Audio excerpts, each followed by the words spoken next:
जैसा भगवत गीता को सुनाया जाता है, बताया जाता है, सारा सभी कुछ इसमें से इसी प्रकार से बताया जाता है।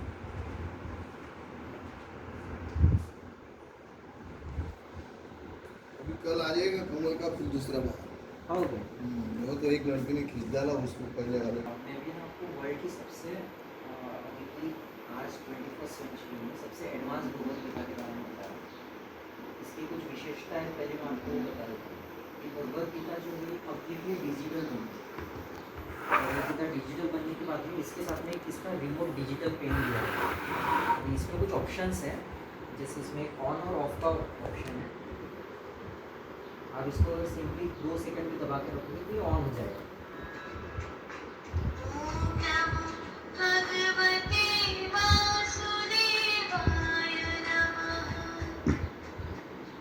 इसमें दूसरा बटन है, इसमें म्यूजिक का, इसमें 4 आरतियाँ है। इसमें इनबिल्ट आरती, अगर आप एक बार भी ये बटन दबा दोगे तो इसमें आरती 1 बाय 1 शुरू रहेगी कंटिन्यूस। इसमें 3rd नंबर का एक ऑप्शन दिया है सर, ये रिकॉर्डिंग का ऑप्शन है, मतलब अपन अपने ही आवाज़ रिकॉर्ड कर सकते हैं और बाद में रिपीट में इसको सुन सकते हैं। अगर जैसे नोट्स बनाना है अपने को भगवत गीता के बारे में तो हम उसका भी यूज़ कर सकते हैं। 4th नंबर का इसमें बटन दिया है रिफ्रेश का और आवाज़ कम और ज़्यादा करने का। अब ये भगवत गीता है। अगर आप सिंपली पूरी भगवत गीता में सेंसर्स करिए, हर पेज में भगवत गीता के सेंसर और इसमें सेंसर को स्कैन करने वाले इंस्ट्रूमेंट लगे। आप जहाँ पे भी भगवत गीता के इसको टच करोगे उस जगह पर जो भी बताया गया है उसको ये आपको ऑडियो में बताएगा, आवाज़ के स्वरूप में ही आपके पास में देगा आपको। सब सिंपली यहाँ पे एक बार टच करूँगा तो उनकी भगवत गीता एक्टिवेट होगी इस पे से। ये पूरे भगवत गीता में जितने भी पेज है ये कागज़ के नहीं, ये कपड़े के।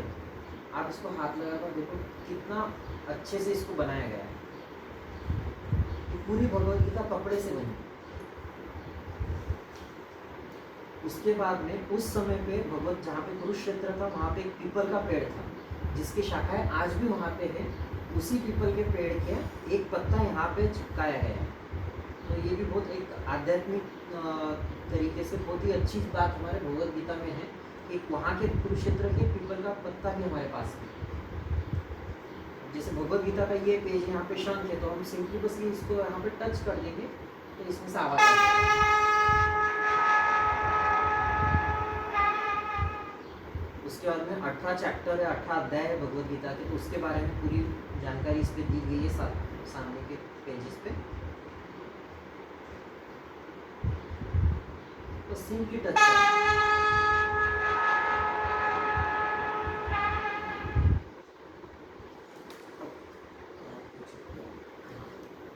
काकी जी आप देख रहे होंगे कि यहाँ पे अलग अलग सिंबल दिए। यहाँ पे चैप्टर 1 अध्याय प्रथम लिखा है। अब हर अध्याय के हिसाब से कुछ भजन है कृष्णा जी के। तो अगर आप यहाँ पे सिंबल देख रहे हैं छोटे छोटे, आप किसी भी सिंबल पे ऐसा इसको रखोगे तो भजन शुरू हो जाएगा।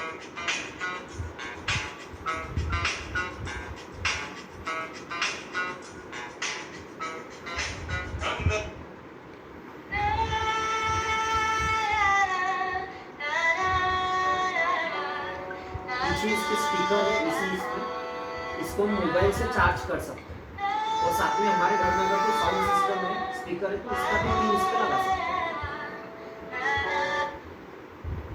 अब जैसे भगवत गीता हम सुनने के पहले या पढ़ने के पहले भगवान जी की आरती करते हैं, तो इसमें 4 आरती दी गई है, गणेश जी की, गीता जी की, कृष्णा जी की और जगदीश जी की। तो टच करना है आपको इसको।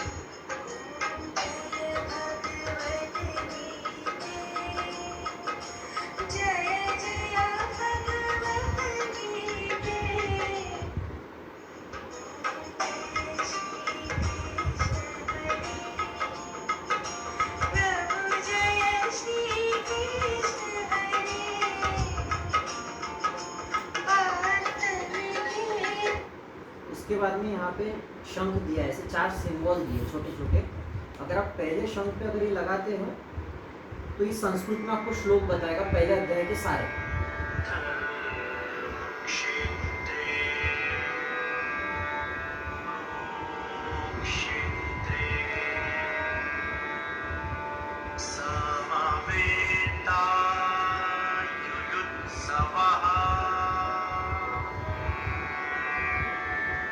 दूसरे सिंबल पे करोगे तो वो हिंदी में बताएगा, और ये मोड पंक्ति दिया है, इस पे अगर आप क्लिक करते हो तो जैसे भगवत गीता का जो सारांश है, जैसे भगवत कथाओं में बताते हैं, तो पहले अध्याय का जो भी सारांश है वो बताया जाता कुरुक्षेत्र है। की भूमि तैयार थी अब तक के सबसे बड़े धर्म युद्ध को जन्म देने के लिए। कुरु और पांडव सेना एक दूसरे के विरुद्ध युद्ध स्थल पर तैनात थी। लेकिन महाभारत का बिगुल बजने से पहले नेत्रहीन धृतराष्ट्र अपने सचिव संजय से युद्ध स्थल की इतना ही नहीं, तो जैसे हम भगवत कथा सुनने के लिए जाते हैं तो वहाँ पे बहुत सारे जो भगवत कथा सुनाते हैं वो कथावाचक तो रहता ही है, मगर उनके साथ में वहाँ पे इंस्ट्रूमेंट रहते हैं, बहुत सारे संगीतकार रहते हैं जो बैकग्राउंड में कोई ना कोई संगीत बजाते रहते हैं। उससे हमें वहाँ बैठने के बाद में बहुत अच्छा अनुभव होता है और भगवत कथा सुनने में भी अच्छी लगती है। तो ये चौथे यहाँ पे बांसुरी का सिंबल है, यहाँ पे अगर आप टच करते हो तो आपको पूरा वही तरीके का माहौल बनाकर वो आपको बताएगा, पूरा इंस्ट्रूमेंट में संगीत सुनाएगा, साथ में आपको उसका पूरा सारांश भी बताएगा।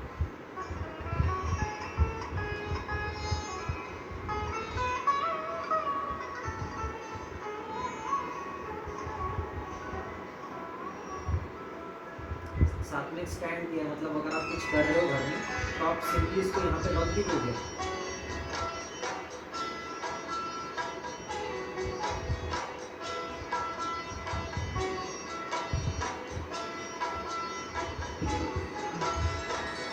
राजा धृतराष्ट्र ने कहा, रणराज से धर्म कुरुक्षेत्र में एकत्र हो। मेरे सुतों ने पांडवों ने क्या किया संजय कहो। इतना ही नहीं, तो ऐसा कहते हैं सब लोग कि जब भी हम किसी ग्रंथों को पढ़ते हैं तो उसके बाद में, पढ़ने के बाद में कुछ देर तक आंखें बंद कर कर हमें बैठना चाहिए, ताकि जो हमने पढ़ा है या जो सुना है वो हम ठीक से उसको समझ सकें। तो श्री श्री रविशंकर जी के आवाज़ में कुछ ध्यान भी इसमें दिए, जैसे यहाँ पे मेडिटेशन लिखा है, अगर आप सिंपली मेडिटेशन पे क्लिक करते हो, ऐसा टच करते हो उसको, तो आपको मेडिटेशन भी शुरू हो जाएगा। तो जैसा पहला अध्याय हो जाता है तो आप ध्यान भी कर सकते हो बैठ के। तो 18 अध्यायों के 18 मेडिटेशन भी अवेलेबल है।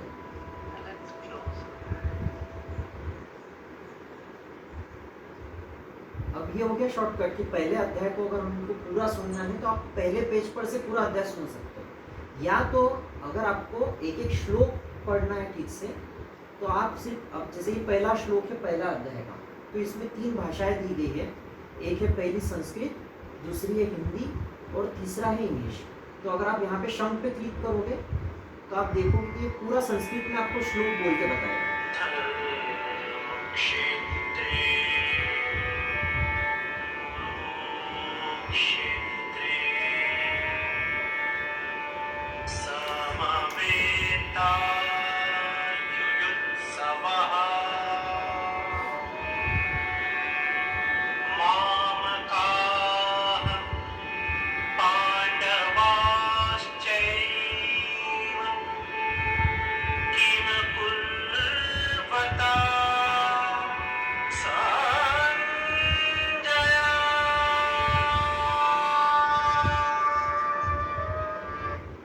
संस्कृत के बताने के बाद में अगर आप नीचे उसके हिंदी पे क्लिक करोगे तो जो संस्कृत में श्लोक बताया है उसको वो हिंदी में बताएगा।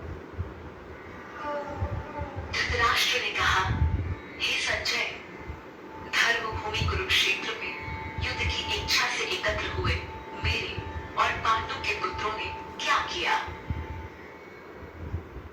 इतना ही नहीं, तो इसमें 12 भाषाओं में ट्रांसलेशन दिया है। जैसे ये मराठी है तो आप अगर सिर्फ ये इतना सा पेज है, इसमें भी सेंसर है, आप मराठी पे टच करोगे मराठी तो मराठी शुरू हो गया, फिर आप कहीं हिंदी पे टच करोगे ना तो मराठी में बताएगा। धृतराष्ट्राने विचारले, हे संजय, धर्मभूमी कुरुक्षेत्रामध्ये युद्धाच्या इच्छेने एकत्रित जमलेल्या माझ्या आणि पांडूच्या पुत्रांनी काय केले।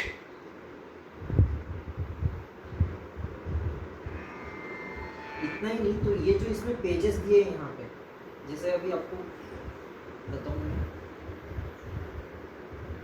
वर्मा जी, वो अपना गैया वाला इमेज कहाँ पे है, बच्चों के लिए, हाँ,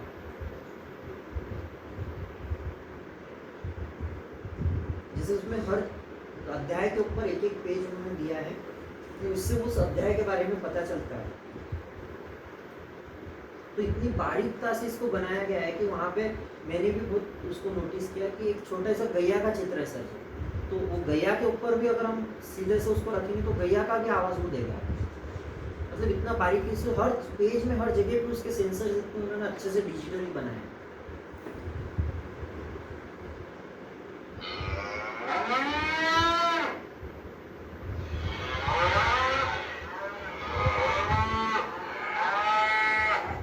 इतना ही नहीं तो अब हम हाँ, आप मदद करो। इस भगवत गीता में जो भी हमारे अंध भाई है, जो भी रहते हैं, जो अंध जो आंखों से देख नहीं सकते, उनके लिए भी इसमें एक ऑप्शन दिया है कि वो उनके लिपि से इसको पढ़ सकते हैं। ऐसे हाथ रख के वो पढ़ते हैं ना, अब अपने को तो इसको नहीं पढ़ता है, मगर जो अंध है उनको इसकी प्रैक्टिस रहती है, तो वो पढ़कर टच करके वो सुन सकते हैं। धृतराष्ट्र उवाच संस्कृत धृतराष्ट्र ने कहा, हे संजय, मतलब उनके लिए भी एक ऑप्शन है इसमें। दूसरी बात इसमें ऐसा की गई है कि जैसे हमारे जीवन में कई बार क्या होता है, बहुत सारे चीज़ें होती रहती है, कभी अपने को कुछ प्रॉब्लम आ जाता, हम दुख में आ जाते, परेशान हो जाते, तो हमारे जीवन में जो कुछ भी होता, कृष्ण जी ने कहा है कि उसके पीछे कोई ना कोई भावना रहती है, वो भावनाओं की वजह से वो चीज़ घटित होती है जीवन में। तो भगवद गीता में उन भावनाओं के ऊपर ज्ञान बहुत अच्छे तरीके से बताया है 18 अध्यायों में, मगर हमें नहीं पता होता कि ये 18 अध्यायों में कौन से श्लोक में कौन सा ज्ञान बताया है उस भावनाओं के ऊपर, ये हमको नहीं पता रहता। हम चाहे कितनी बार भी भगवद गीता पढ़ ले तो हमको इतना याद नहीं आता। तो इसमें क्या दिया है सर, सारे भावनाओं को एकत्रित करके एक पेज पे लेके आए, जैसे प्रेम हो गया, ईर्ष्या हो गई, संतुलन हो गया, क्रोध हो गया, उसके बाद में लालच हो गया। तो जैसे हमारे साथ में अगर कोई प्रॉब्लम होता है तो हम इस पेज को बोलते हैं problem and solution page.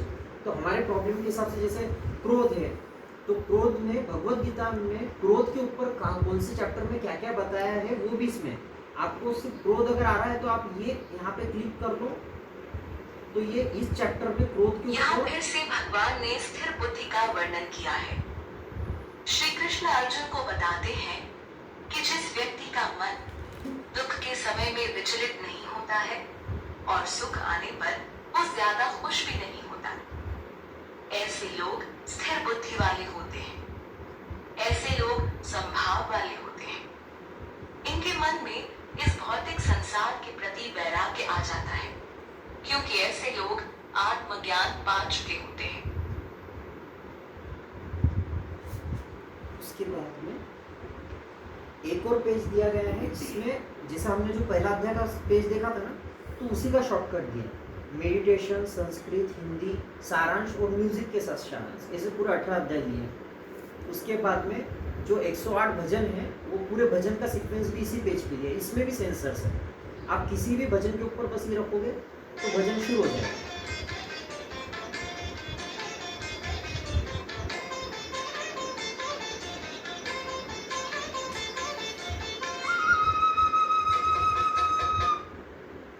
Average में 18 अध्याय में एक अध्याय में 6 भजन दिए हैं। हाँ, और वैसे 108 भजन है पूरे। 52 मोस्ट। हाँ, साथ में अभी क्या किया है, ये पूरी भगवत गीता श्री श्री रविशंकर जी के गाइडलाइन भी बनी गई है।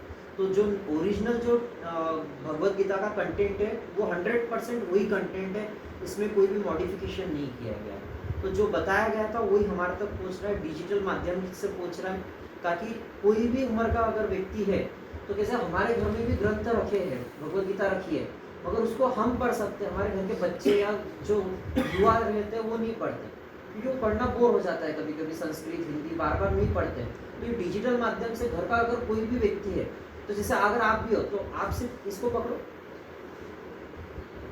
और किसी भी इस पे रख दो, ऐसा कहीं पे भी एक शंख पे रख दो बस।